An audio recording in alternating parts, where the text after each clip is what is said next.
Okay, so yeah, here we go. Timothy is inside there, like a monkey. But anyways, this cab was off of a, I think I said it in an earlier video, it was off of a 4560, get out of my way, kid. It was off a 4560 tractor. It does have some repair things that they did here, which this is not an uncommon problem with these tractors. These will break off. It broke off in the R4450. This is a little different though. I don't think I ever saw a screw like that on the other one. I don't know what that's for. I'm not sure at all. Maybe there's a rubber bushing that goes on that. I don't know. But anyways, the cab interior, believe it or not, the seat cushions are actually pretty decent, but it does have a broken part in it, so it's going to have to be repaired.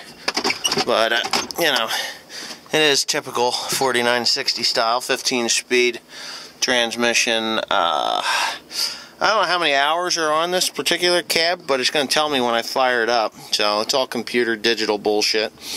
Don't think it ever did anything power takeoff wise, because they wear here. This slot will actually get a worn spot in here from where you engage and disengage. This type you pick up and then you stick it in there. And yeah, but they wear there. They gave me extra, they didn't give it to me, but I got all this wiring harness here that goes to the alternator, which I think that's what this is. This is for the alternator here and here, which is cool. But I've bought new harness. This harness here is one of the harnesses that I bought.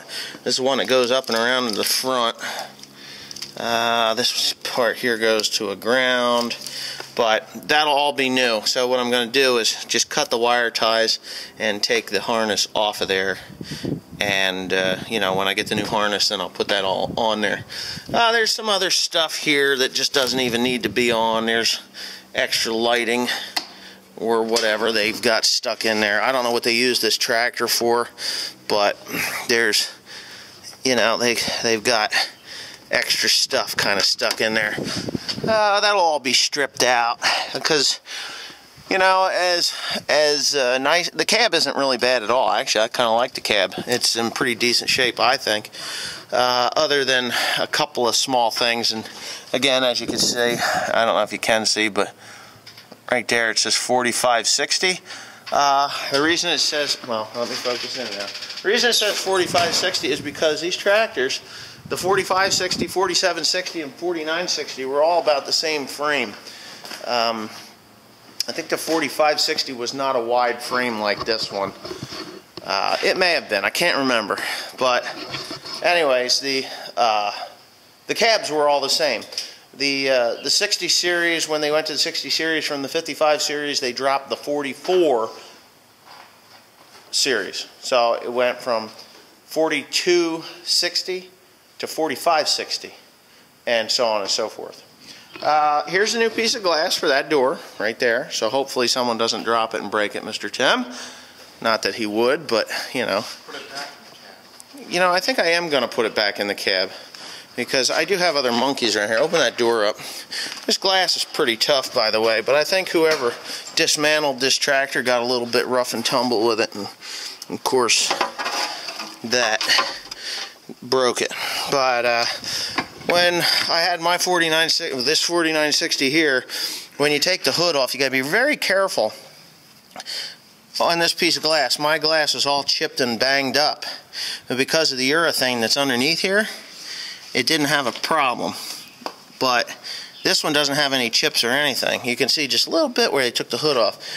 This hood here has been repainted. It's not a bad looking paint job, but it ain't great. The nose cone's a little bit on the ugly side.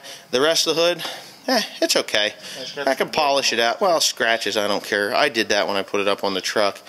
I think I still have the rubbers. I'm not sure if I still have the rubbers for the fuel tank. I don't know. Do you think they're around here someplace? No, they melted off. It went up along the hood.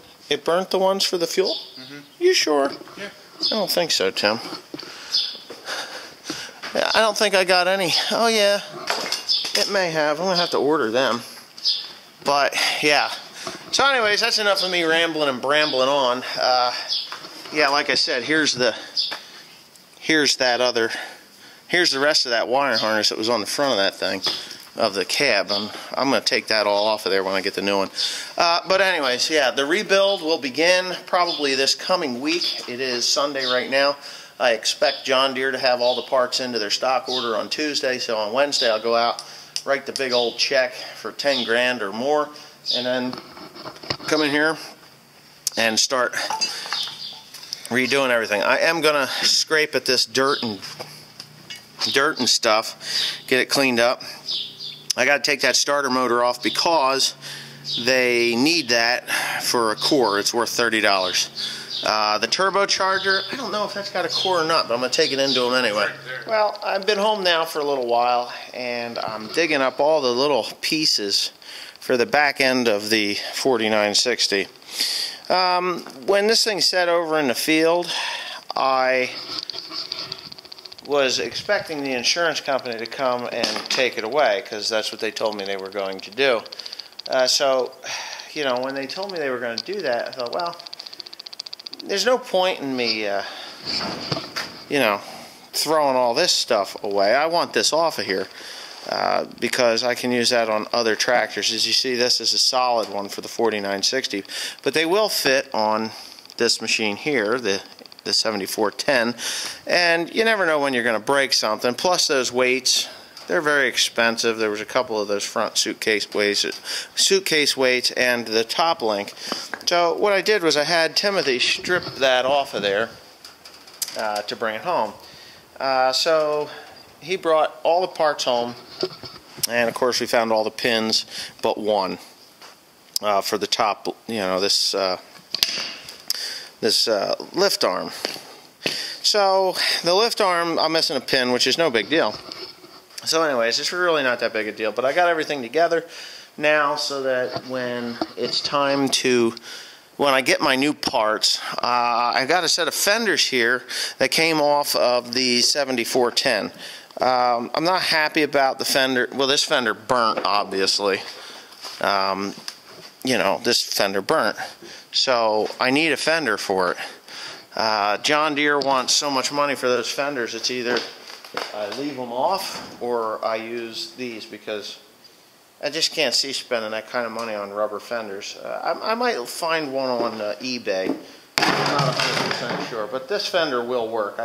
This fender here got ran over. It got ripped off and ran over by the, or not ran over, but it got ripped off by the front end loader.